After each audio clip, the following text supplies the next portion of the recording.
Welcome to a Foxy Tech Tips tutorial on changing your Discord server photo. This is very quick and easy to do, so let's get right into it. If you find this video helpful, please consider subscribing to my channel and liking the video.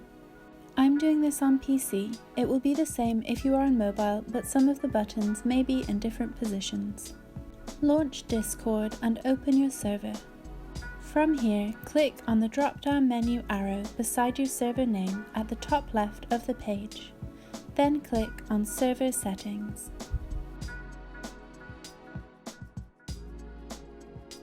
In the Server Overview section, tap on the Change Icon button. Select the image you would like to use. You can crop and adjust the image size here.